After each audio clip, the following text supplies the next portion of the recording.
Okay, Gary, that's quite enough.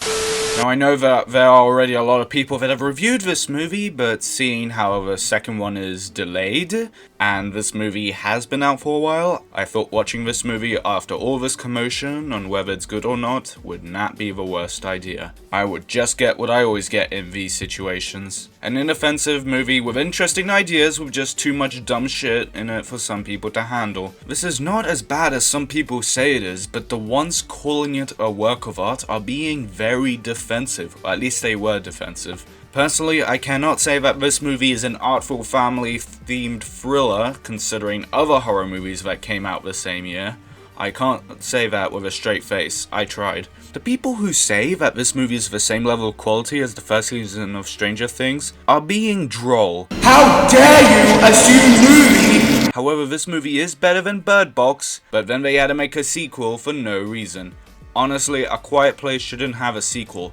And I know this film is delayed, but based on the trailers, I'm feeling much more cynical now. I was going to review that film, but let's look at another movie that focuses on being stuck with your family, because if there's anything I require at this moment, it's a bit of realism. This is A Quiet Place.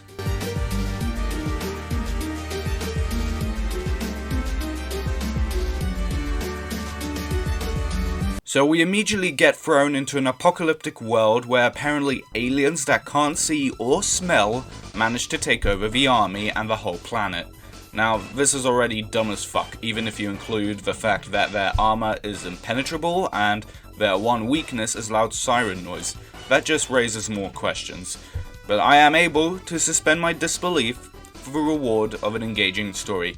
I did that for Us and Happy Death Day to You even when things didn't make sense. This movie does have an interesting premise, so I am going to do it here for the premise to happen. However, there's only so much that I can forgive and there are boundaries. So what I'm trying to say right now is, for the rest of the movie, if there are things that don't make sense, all bets are off. And before I go on, I want to say that leaps of logic and annoying inconsistencies aren't the only things wrong with this movie. It is what everyone who doesn't like this movie is complaining about, but there are bigger hornets in the nest. Poorly written characters, distasteful and lazy jump scares, the screenplay being a mess half the time, are all things I find a lot more irritable in movies like this. So let's continue with all that in mind. So right off the bat, this opening scene is pretty fantastic. And that is when you realize what the best thing in this movie is. The premise. Quite literally, the premise is the only thing people actually want to interview John Krasinski for in this movie. It's a quiet film rather than a silent film, and that's a really interesting distinction, I think, because there is a lot of sound, but the characters themselves aren't allowed to make any sound. I mean, I think sound in general, we knew would have to be a main character in this movie, if not the main character. And so the idea of it being a silent film, obviously it's not a silent film, it's a very, there's a lot of sound in it, but the idea that the fact that the family can't talk makes it feel like a silent film. People are eating popcorn, opening up their candy, and then realizing that the family can't make sounds, then you just watch as, you know, however many hundred people are in the audience just slowly put their popcorn down like, this is gonna get me killed. Not eating their popcorn and not being able to eat their candy and things like that is... From a normal person's view, this opening is also pretty good as well, but when I watched it again, I was like, okay, maybe not everything can be perfect. First off, why is every family member here? Why are John Krasinski's children on this dangerous mission? Because from a logistical standpoint, it doesn't make sense to bring 3 children on a dangerous mission to the supermarket. Especially if your children are sick, deaf, and are fucking 4 years old. It's not really a good idea. Free TVs, anyone? So the young whippersnapper grabs a toy rocket, but his dad is like, no son, too loud, and he takes the batteries out and places them in a very reachable place, and then Reagan is like, here you go, have the rocket, and this kid takes the batteries with him as well. You guys know what's going on here. Now, real quick, why does this boy not understand the problem? You would think for someone who is 4 years old, it would be easy to convince him that if you make noise, monsters will come get you. But I guess not, and he dies, and it is completely the parents' fault. Later in the movie, Evelyn gets kind of upset that she didn't carry him, but there are a lot of things you did wrong. For instance, why is he the last one in the queue? If I was a parent, even if there weren't monsters, I would prefer my kids to be in front of me so I could see them. Or maybe, like I said earlier, you probably should have not just brought him with you. He is 4 after all. So now that I have seen the movie more than once, what did I enjoy? Well, the premise is creative, the cinematography is decent enough, the pacing is good, the scenes do flow one after the other without wasting your time, even though that doesn't always work. The creatures look really cool. The production design and costumes are pleasing, and I know that this will be the biggest hot take for people who don't like this movie, but the directing isn't as bad as people say. And when the little boy gets eaten by the scary monster in that opening, I was definitely shitless.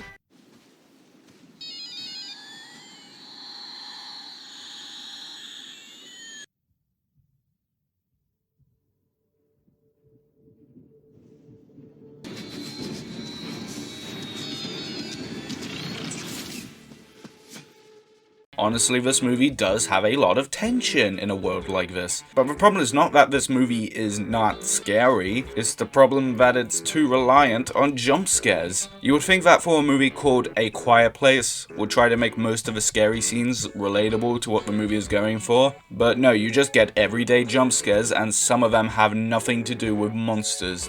I'm totally with you. I think that when you remove sound, it actually becomes a lot more tense than having very scary sounds and sort of assaulting your senses.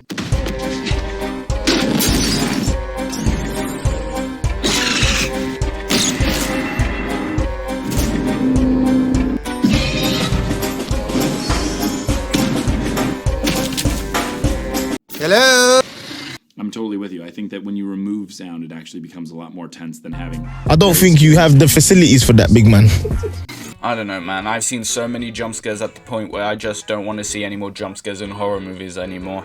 I get it, A Quiet Place. Loud noises are scary, but this is still lackadaisical to the point where I am voluntarily starting to lose interest. There are only 3 scenes that are actually scary in a convincing way, and I was sort of scared in those scenes, and I sort of wish that this movie would have more scenes like this.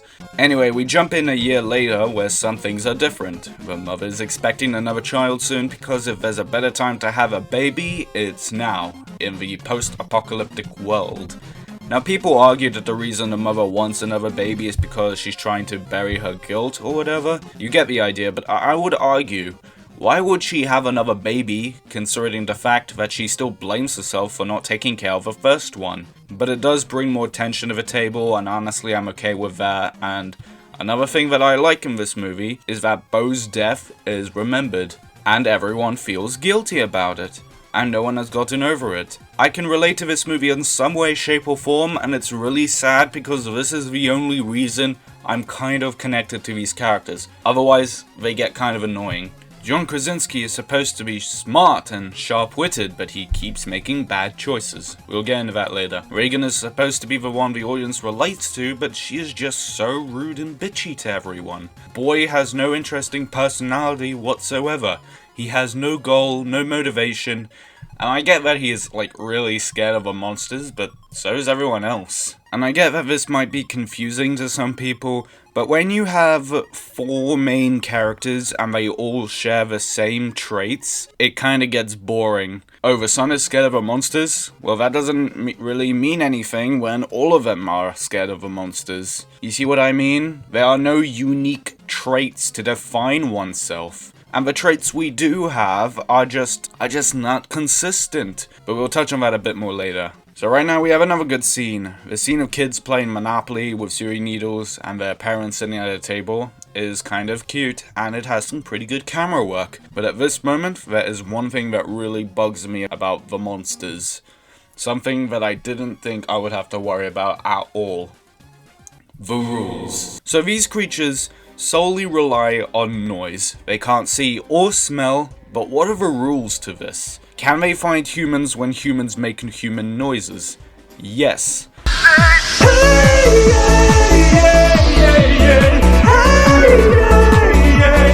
You call yourselves good neighbors? You're the worst neighbors ever! Are they attracted to other noises made by living creatures?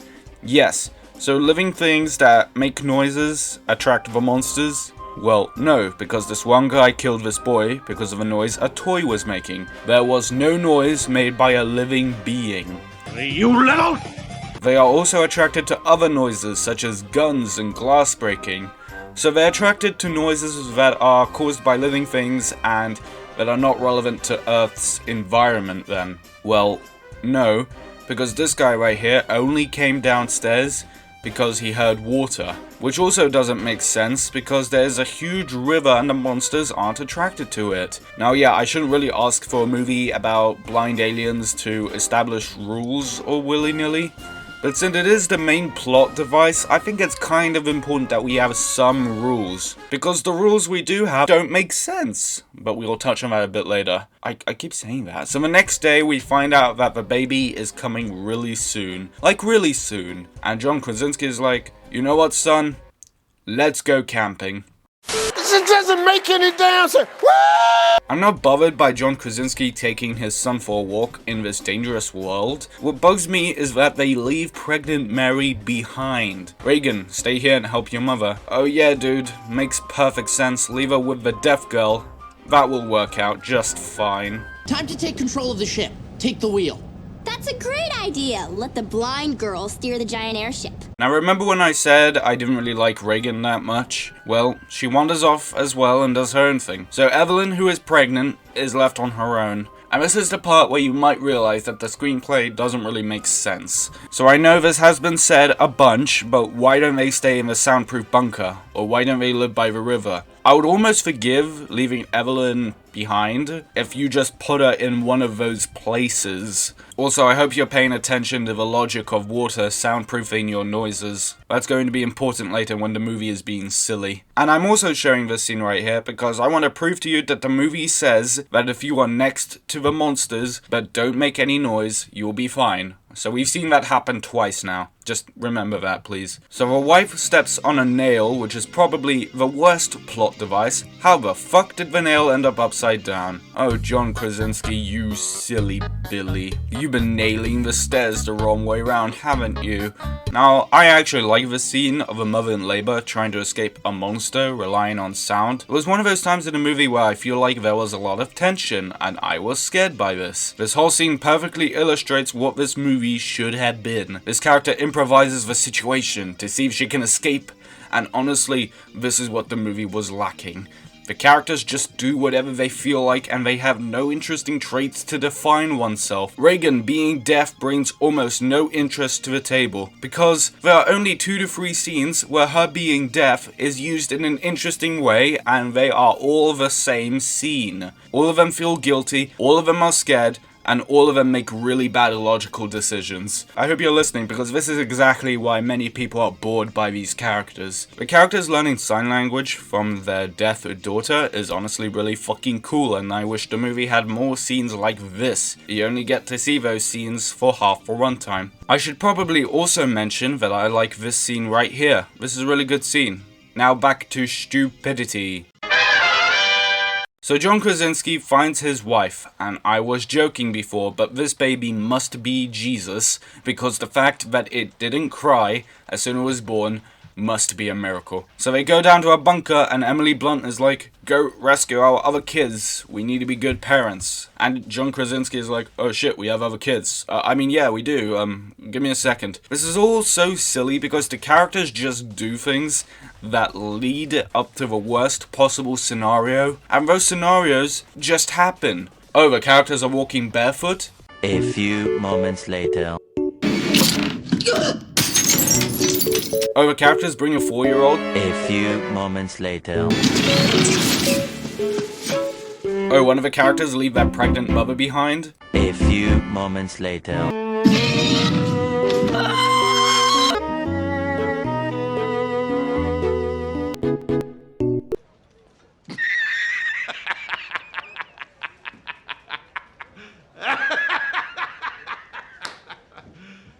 You serious? Now the scene that everybody likes to talk about. It's the scene where these kids fall into the grain and start sinking, but then they don't sink anymore. And the movie wants me to think that this monster can't detect a scared mother and child beyond a little bit of water, but it can hear a door breaking from a completely different location. Black flag, Olaf! Black flag, Olaf! Everything black flag, Olaf! He can't have gone too far. Where does he go? Also, why is this the only monster? We know that there are 3 confirmed monsters, but when a loud noise happens, only 1 monster appears. But you know, I'll suspend my disbelief further. Maybe these characters are just really lucky. Anyway, time for the dumbest scene, so get ready. So John Krasinski puts his kids in a car and then goes to grab an axe. Now, why don't they go without John Krasinski doing all of this? We have seen quite a few times that if you walk, or run for that matter, and make no noise, they can't find you. If you did that, then this wouldn't happen. But no, I guess John Krasinski thought it would look cool if he got to hold an axe for the movie. So the monster is now attacking the car, and the father decides to save them by shouting and attracting the monster's attention. So many different solutions, John. So many. You could have thrown the axe away so that it would distract the creature. You could even try running or attacking, but no, he decides to drop his axe and die. No improbability. You see what I'm talking about here? Wait, what? What? What? The car was working the whole time? Why didn't they leave right away? Why did they wait to be attacked by a Demogorgon? This movie makes no sense. I'm so glad you're organizing yourselves over there when we're fucking dying. What are we supposed to do? I don't know, encourage us. You're gonna survive. This is so bullshit. I'm gonna die. It's your fault that I die and you survive. Fuck you! Drive away then, bitch! I got your license plate! Fucking see you in court, motherfucker! Anyway, we have one final good scene. The finale is a pretty good ending.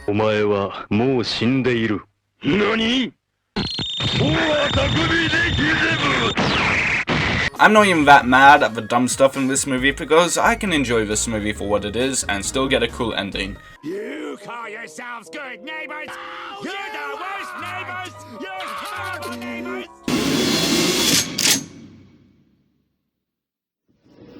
But we had to throw that all away so we could have a sequel, so that's sad. That's rather upsetting, actually.